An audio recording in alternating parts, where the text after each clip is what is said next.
السلام علیکم ورحمۃ اللہ وبرکاتہ۔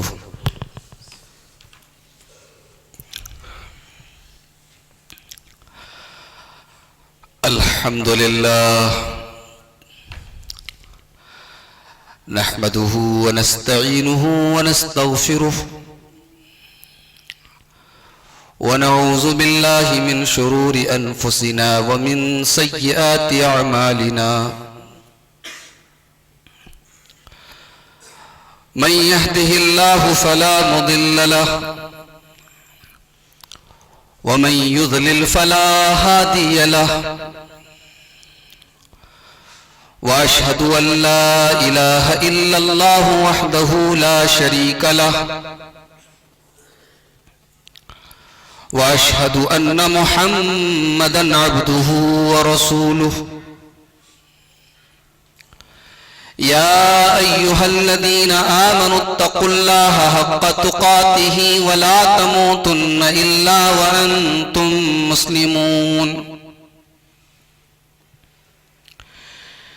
يا أيها الناس اتقوا ربكم الذي خلقكم من نفس واحدة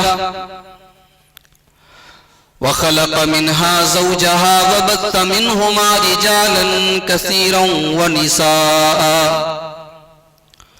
واتقوا الله الذي تساءلون به والأرحام إن الله كان عليكم رقيبا يا أيها الذين آمنوا اتقوا الله وقولوا قولا سديدا يصلح لكم أعمالكم ويغفر لكم ذنوبكم ومن يطع الله ورسوله فقد فاز فوزا عظيما أما بعد فإن خير الحديث كتاب الله وخير الهدي هدي محمد صلى الله عليه وسلم وشر الأمور محدثاتها وكل محدثة بدعة وكل بدعة ضلالة وكل ضلالة في النار أعوذ بالله من الشيطان الرجيم بسم الله الرحمن الرحيم الله الذي خلقكم من ضعف ثم جعل من بعد ضعف قوة ثم جعل من بعد قوة ضعفا وشيبة يخلق ما يشاء وهو العليم القدير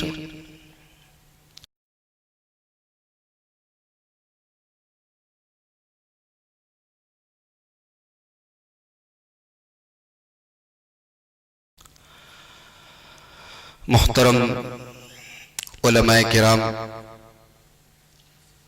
دینی و ملی بھائیوں، محترم بزرگوں، نوجوان ساتھیوں، پردہ نشین ماں اور بہنوں، کوشش یہ ہے کہ قرآن و سنت کی روشنی میں کچھ اہم باتیں آپ کے سامنے بیان کی جائیں، اس دعا کے ساتھ کہ اللہ تعالی ہم سب کو کہنے اور سننے سے زیادہ عمل کرنے کی توفیق عطا فرمائے۔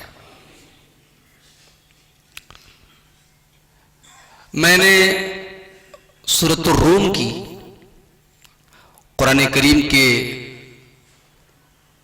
22ویں پارے کی ایک آیت کریم آپ کے سامنے پڑھی، سورۃ الروم کی آیت نمبر 22 اللہ تعالیٰ نے اس آیت کریمہ میں انسانی زندگی کے 3 الگ الگ اسٹیجز، 3 الگ الگ دور کا ذکر کیا ہے۔ انسانی زندگی میں 3 دور آتے ہیں، 3 اسٹیج آتے ہیں، ان 3 ادوار کا ذکر کیا اللہ تعالیٰ نے۔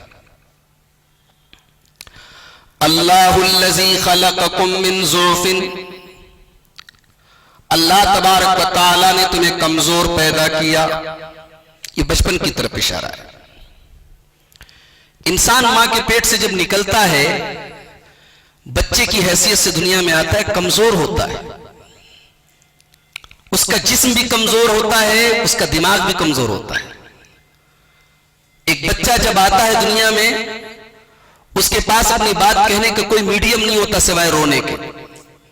کھانا چاہیے تو بھی روتا ہے، پانی چاہیے تو بھی روتا ہے، بخار ہوتا ہے تو بھی روتا ہے، کمزور ہوتا ہے۔ یہ انسانی زندگی کا پہلا دور ہے. اللہ الذی خلقکم من ضعف، میرے بندو اللہ تبارک و تعالیٰ نے تمہیں کمزور پیدا کیا. جب تمہارے بچپن کا دور تھا تم کمزور تھے، ہر اعتبار سے تم کمزور تھے. ثم جعل من بعد ضعف قوة، پھر دھیرے دھیرے تمہاری کمزوری کا زمانہ ختم ہوا. تم 15 سال کے ہو گئے، 16 سال کے ہو گئے، جوانی کا دور آ گیا. پیدا ہوئے تو کمزور تھے، بچپن کا پورا زمانہ کمزوری کا زمانہ تھا. اس کے بعد پھر دھیرے دھیرے اللہ تعالیٰ نے تمہارے اندر طاقت پیدا کی، ہر اعتبار سے تم کو طاقتور بنایا. جوان ہو گئے تم، بدن کے اعتبار سے بھی طاقت والے بن گئے، خواہشوں اور شہوتوں کے اعتبار سے بھی تمہارے اندر طاقت آ گئی. دماغ اور مینٹل حیثیت، دماغی اعتبار سے بھی تم طاقتور بن گئے. ثم جعل من بعد قوة ضعفا وشيبا، پھر میرے بندو تمہاری زندگی میں ایک تیسرا دور بھی آیا. بچپن کا زمانہ کمزوری کا تھا، اس کے بعد جوانی کا زمانہ آیا جو طاقت کا تھا. ثم جعل من بعد قوة ضعفا، پھر جب تم 40 کے پار ہونے لگے تمہارے اندر کمزوری آنے لگی، بال پکنے لگے. تم نے بالوں کو تو کلر سے ڈائی کرنا شروع کر دیا، مگر چہروں کی جھریوں کو تم چھپا نہیں پائے، کمزوری آنے لگی تمہارے اندر. ثم جعل من بعد قوة ضعفا وشيبا، جوانی کے بعد طاقت کے دور کے بعد پھر تمہارے اندر کمزوری کا زمانہ آیا. اور اب جو کمزوری آئی تو وہ بچپن کی کمزوری سے بھی زیادہ خطرناک تھی، اس لیے کہ کمزوری کے ساتھ ساتھ بڑھاپا بھی آ گیا. بچپن میں آدمی کمزور ہوتا ہے، بچہ کمزور ہوتا ہے تو ایک امید رہتی ہے. بچہ گھٹنے کے بل چلتا ہے تو ماں باپ سوچتے ہیں کہ اب تھوڑے دن کے بعد یہ پیر سے چلے گا. جب چلنے لگتا ہے تو ماں باپ سوچتے ہیں اب دوڑے گا. لیکن بڑھاپے میں الٹا ہوتا ہے، بڑھاپے میں ریورس، طاقت کم ہو رہی ہے، کمزور ہو رہا ہے. اب اس کو یہ احساس ہو رہا ہے کل میں دوڑتا تھا آج ہانپنے لگا، کل میں 50 کلو کا وزن اٹھا لیتا تھا آج 25 کلو کو بھی نہیں اٹھا پا رہا. انرجی کم ہو جاتی ہے، ہڈیاں کمزور ہو جاتی ہے، جسم کمزور ہو جاتا ہے. یہ اللہ تعالیٰ نے زندگی کے 3 اسٹیج بنائے. اور آخر میں کیا فرمایا؟ یخلق ما یشاء، میرے بندو یہ اللہ تعالیٰ کی تخلیق ہے، یہ اللہ تعالیٰ کا کریشن ہے. اللہ تعالیٰ جیسے چاہتا ہے پیدا کرتا ہے. وہ چاہتا تو صرف جوان بنا دیتا، مگر نہیں، اس نے پہلے بچپن سے شروعات کی، پھر جوانی دی، پھر بڑھاپا دیا. اس کے پیچھے بھی اس رب العالمین کی بڑی مصلحت اور حکمت ہے. اس آیت کریمہ میں جو چیز میں ہائی لائٹ کرنا چاہتا ہوں، جس چیز کی طرف میں انڈیکیٹ کرنا چاہتا ہوں، وہ یہ ہے کہ جوانی کے دور کو اللہ تعالیٰ نے طاقت کا دور کہا ہے.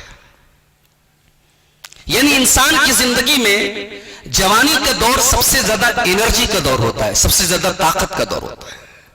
اس آیت کریمہ کو اپنے دماغ میں رکھیے. اب ہم آپ کو لے کے چلتے ہیں قرآن کریم کے 15ویں پارے کی طرف. جمعہ کا دن ابھی کل گزرا ہے.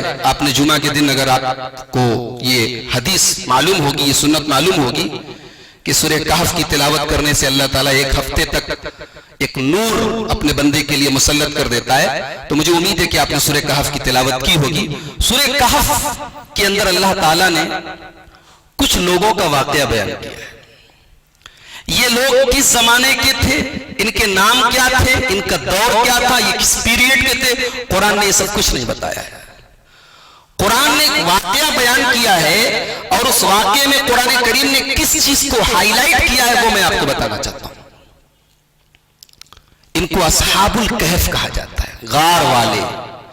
یہ کچھ نوجوان لڑکے تھے جو ایک ظالم بادشاہ کے زمانے میں جو کافر تھا، مشرک تھا، یہ چند نوجوان بچے توحید کی آواز کو لے کے اٹھے تھے. پوری قوم میں ان کا کوئی سپورٹ کرنے والا نہیں تھا. یہ چند نوجوان بچے توحید کی آواز لے کر اٹھے اور جب انہیں یہ محسوس ہوا کہ ہماری کوئی بات نہیں مانے گا تو یہ غار میں، گفا میں جا کے چھپ گئے. اب قرآن کریم کا انداز دیکھیے. انہم فتیۃ آمنوا بربہم وزدناہم ھدی. یہ چند نوجوان بچے تھے. قرآن نے فتیتن کا لفظ استعمال کیا، نام نہیں بتایا، زمانہ نہیں بتایا. لیکن قرآن نے ان کی عمر بتا دی، وہ ہماری اور آپ کی طرح نوجوان تھے۔ انہم فتیۃ آمنوا بربہم وزدناہم ھدی، یہ چند نوجوان لڑکے تھے جو اپنے رب کے اوپر ایمان لائے، اور جب یہ ایمان لائے تو اللہ تعالیٰ فرماتا ہے وزدناہم ھدی، ہم نے ان کے ایمان میں اور اضافہ کر دیا، ہم نے ان کو اور زیادہ ہدایت دی۔ ایک نقطہ یہ ملا کہ انسان جب ایمان کے راستے پر بڑھے گا تب اللہ تعالیٰ سپورٹ کرے گا، انسان بیٹھا رہے گا تب اللہ تعالیٰ سپورٹ نہیں کرے گا۔ ایمان کی راہ پر بڑھو، اللہ تعالیٰ وعدہ کر رہا ہے کہ ہم مدد کریں گے۔ اسی بات کو ایک حدیث میں اللہ کے نبی فرماتے ہیں کہ اللہ تعالیٰ کہتا ہے بندہ میری طرف چل کے آتا ہے، میں دوڑ کے آتا ہوں۔ بندہ میری طرف ایک بالشت آتا ہے، ایک بالشت، پتہ نہیں اس کو آپ لوگ اپنی بھاشا میں کیا بولتے ہیں، ایک بالشت بندہ میری طرف آتا ہے۔ اللہ تعالیٰ کہتا ہے بندہ میری طرف ایک بالشت آتا ہے، میں ایک ہاتھ اس کی طرف آتا ہوں۔ انسان بڑھے تو والذین جاہدوا فینا لنہدینہم سبلنا، انسان اللہ کی راہ میں کام تو کرے، اللہ ضرور سپورٹ کرے گا، اللہ مدد کرے گا۔ قرآن کہتا ہے یہ چند نوجوان تھے آمنوا بربہم، جو اپنے رب کے اوپر ایمان لائے، وزدناہم ھدی، اللہ تعالیٰ نے ان کے ایمان میں اور طاقت پیدا کر دی اور اضافہ کر دیا۔ اذ قالوا ربنا رب السماوات والارض لن ندعو من دونه الها لقد قلنا اذا شططا،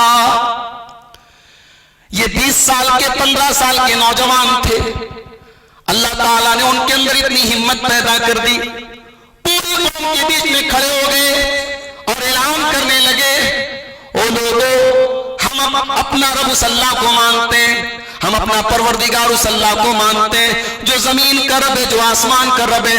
لن ندعو من دونہ الہا، ہم اس اللہ کے علاوہ کسی اور کے آگے ہاتھ نہیں پھیلاتے، اگر ہم ایسا کریں گے تو ہم سے بڑا ظالم کوئی نہیں ہوگا۔ اس کے بعد اپنی قوم سے دلیل مانگتے ہیں، اے ہماری قوم کے لوگوں، لولا یاتون علیہم بسلطان بین، تم اللہ کو چھوڑ کے غیروں کے آگے ہاتھ پھیلاتے ہو، غیروں کے آگے سجدے کرتے ہو، غیروں کو مشکل کشا مانتے ہو، کوئی دلیل کیوں نہیں لے آتے؟ اپنی قوم سے دلیل مانگ رہے ہیں۔ اللہ تعالیٰ نے ان چند نوجوانوں کے واقعے پر پوری سورت کا نام سورہ کہف رکھ دیا۔ میں اس پورے واقعے کی ڈیٹیل آپ کے سامنے بیان نہیں کرنا چاہتا، اس میں میں جو بات بتانا چاہتا ہوں کہ اللہ تعالیٰ نے انہم فتیۃ، یہ چند نوجوان تھے، اس کو اللہ تعالیٰ نے خاص طور سے ہائی لائٹ کیا ہے۔ اور آگے بڑھیے، کون ایسا مسلمان ہے جو ابراہیم علیہ السلام کے نام سے ناواقف ہے، ان کے نام کو نہیں جانتا؟ ابراہیم علیہ السلام اپنی پوری قوم میں اکیلے اللہ کی توحید کے علم بردار ہیں، حتیٰ کہ ان کی فیملی، ان کا باپ بہت بڑا مشرک ہے۔ ابراہیم علیہ السلام کا اپنا باپ بتوں کو بناتا ہے، بتوں کا پجاری ہے، بتوں کا پروہت ہے۔ قرآن کریم اعلان کرتا ہے حضرت ابراہیم علیہ السلام اپنی قوم کو توحید کی دعوت دیتے ہیں، ان کی قوم ان کی بات نہیں مانتی ہے۔ ابراہیم علیہ السلام کہتے لَأَكِيدَنَّ أَصْنَامَكُمْ بَعْدَ أَن تُوَلُّوا مُدْبِرِينَ، میں تمہارے پتھر کے بتوں کی خبر دوں گا۔ پھر ایک دن وہ آتا ہے جب ساری قوم میلے میں چلی جاتی ہے، تہوار میں چلی جاتی ہے، ابراہیم علیہ السلام اپنی قوم کے بت خانے میں، اپنی قوم کے عبادت خانے میں داخل ہوتے ہیں، اور قرآن کی ورڈنگ ہے، قرآن کے الفاظ ہیں فَجَعَلَهُمْ جُزَازًا، ابراہیم علیہ السلام اپنی ہتھوڑی کے ذریعے، اپنی کلہاڑی کے ذریعے ان تمام بتوں کو توڑ دیتے ہیں، ختم کر دیتے ہیں، چورا چورا کر دیتے ہیں، ریزہ ریزہ کر دیتے ہیں، إِلَّا كَبِيرًا لَهُمْ، بڑے والے بت کو چھوڑ کر، لَعَلَّهُمْ إِلَيْهِ يَرْجِعُونَ، تاکہ اسی بت کے ذریعے انہیں توحید کی دعوت دے سکیں۔ اب قوم کے لوگ میلے میں سے آئے اور اپنے معبودوں کا یہ حال دیکھا، قالوا من فعل هذا بآلهتنا انه لمن الظالمین، اپنے معبودوں کا یہ حال دیکھ کے پاگل ہو گئے کہنے لگے کون بدبخت ہے جس نے ہمارے معبودوں کے ساتھ اتنا برا سلوک کیا ہے. سمینا فتح، ایک آدمی کھڑا ہوتا ہے کہتا ہے ہم نے ایک نوجوان کو سنا ہے، ہم نے ایک نوجوان کو سنا ہے جو ان بتوں کی برائی بیان کرتا ہے. یقال لہو ابراہیم، اس کا نام ابراہیم ہے. کیا پتہ چلا کہ ابراہیم علیہ السلام نے جب یہ کارنامہ انجام دیا تو وہ نوجوان تھے. پتہ یہ چلا کہ ہر زمانے میں توحید کے جھنڈے کو اٹھانے والے، توحید کی آواز کو بلند کرنے والے، توحید کی لاج رکھنے والے نوجوان ہوا کرتے تھے. اللہ کے نبی کی سیرت آپ اٹھا کے دیکھیں. نبی اکرم صلی اللہ علیہ وسلم کے اوپر ایمان لانے والوں میں سب سے پہلے حضرت ابو بکر صدیق ہے جن کی عمر 37 سال تھی. حضرت علی رضی اللہ تعالیٰ عنہ کی عمر تو اسلام قبول کرنے کے ٹائم تاریخ کی روایتوں کے مطابق 13 یا 14 سال کی تھی. زید ابن حارثہ 20 سال کے نوجوان تھے. عثمان غنی کی عمر تقریباً 30 سال تھی. نبی اکرم کے اوپر سب سے پہلے ایمان لانے والے، آپ کا سپورٹ کرنے والے، یہ جو ایک ٹیم تھی، یہ نوجوانوں کی ٹیم تھی. اسلام کے درخت کو سب سے پہلے سینچنے والے میرے بھائیوں نوجوان تھے. دنیا کی کوئی تحریک، دنیا کا کوئی مشن نوجوانوں کی مدد کے بغیر، نوجوانوں کی حرکت کے بغیر، نوجوانوں کے سپورٹ کے بغیر کوئی مشن کامیاب نہیں ہوا ہے. اور یہی چیز آج ہمارا دشمن جانتا ہے. اسے پتا ہے کہ مسلمان کو برباد کرنا ہے. اس کا جو اصل سرمایہ ہے، اس کا جو کیپٹل ہے، اس کی جو امید ہے، اس کا جو فیوچر ہے، یہ نوجوان ہے. ان کو خراب کر دو، ان کو شراب کی لت لگا دو، ان کو نشے کی لت لگا دو، ان کو لڑکی کی لت لگا دو، ان کو انٹرنیٹ کی لت لگا دو. ابھی مسجد اقصی کا میٹر چل رہا ہے نا، ہم لوگ دعائیں کرتے ہیں اللہ مسجد اقصی کو ہمارے ہاتھوں میں واپس دے دے. آج سے 700 سال پہلے صلاح الدین ایوبی ایک مرد مجاہد پیدا ہوا تھا جس نے مسجد اقصی کو عیسائیوں کے چنگل سے آزاد کیا تھا. یہ وہ زمانہ تھا جب عیسائیوں نے اپنی لڑکیوں کو استعمال کیا تھا مسلمانوں کو خراب کرنے کے لیے. آج وہ زمانہ تھا وہ ڈائریکٹ لڑکیوں اور عورتوں کو استعمال کرتے تھے. آج انہوں نے پورنوگرافی کا سہارا لیا، بلو فلموں کا سہارا لیا، انٹرنیٹ کا سہارا لیا، طریقہ بدل دیا، ٹیکنالوجی یوز کر دی. آج نوجوان اسی میں مست بنا ہوا ہے، اس کے شب و روز اسی میں گزر رہے، کوئی کام نہیں ہے اس کے پاس. دنیا کی بڑی بڑی ترقی یافتہ قوموں کے پاس ٹائم نہیں ہے. اس مسلمان نوجوان کے پاس اتنا ٹائم ہے کہ ٹائم پاس کر رہا ہے. کیا ہو رہا ہے؟ ٹائم پاس ہو رہا ہے. اس نسل کو برباد کیا جا رہا ہے میرے بھائیوں. اور اس کو پتا ہے، اسلام کے دشمنوں کو پتا ہے کہ یہ خراب ہو گئے تو پھر اسلام کو ہمیں نقصان پہنچانے کی ضرورت نہیں. اسلام کو ایسے ہی زوال پذیر ہو جائے گا، مسلمان تو ایسے ہی برباد ہو جائیں گے. ان کو ہم برباد کر دیں، مسلمان برباد ہو جائیں گے. سب سے بڑا جو ٹارگٹ ہے ان کا، وہ اس نوجوانوں کے عقیدے کو بگاڑنا ہے، ان کو ملحد بنا دینا ہے، انہیں اللہ سے دور کر دینا ہے، انہیں دین سے دور کر دینا ہے. یونیورسٹی میں، کالج میں پڑھنے والے نوجوان، ہمارے مسلمان بچے، ان کو اللہ کے بارے میں کچھ نہیں معلوم، ان کو ایمان کے بارے میں کچھ نہیں معلوم. کتنے مسلمان بچے ہیں، مسلمان بھی اپنے آپ کو کہتے ہیں مشرکوں کے تہواروں میں بھی شریک ہو رہے ہیں، مشرکوں کی طرف سے ان کو پرساد ملتے وہ کھا رہے ہیں. ان کو نہ توحید کا مطلب پتا ہے، نہ شرک کا مطلب پتا ہے. ان کے سامنے اگر کوئی توحید بیان کرتا ہے کہ تو تم بہت کٹر ہو یار، تم تو بہت کٹر والی بات کرتے ہو. اسلام توحید کے معاملے میں کٹر ہے، اسلام عقیدے کے معاملے میں اسٹرکٹ ہے. اسلام کو کوئی کمپرومائز کرنے کی اجازت نہیں دیتا ہے عقیدے اور ایمان کے معاملے میں. ہماری سب سے بڑی پونجی ہماری توحید ہے.